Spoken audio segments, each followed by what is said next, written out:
Ito pa guys, yung laro nila ni JB Sukal at saka ni Pau Pau. Grabe tumanira si Pau Pau pala. Grabe yung binigay na partida kay JB Sukal, 6-8-10.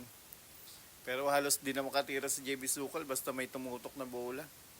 Yan, panoorin natin guys. Oh, parang natutulog lang. Napalaban dito si JB Sukal ng husto. Napahirapan siya dito, natambakan si JB Sukal guys. Yun, grabe naman yun. Pag ganito yung tirador ko, itataya ko na yung lola at lolo ko dito ng dumami. Joke lang guys. Good vibes lang tayo, okay? Ayan, tingnan natin. Oh, halos di na makakatira dito si JB Sukal guys. Tapos na yung laban dito. Last 3 balls.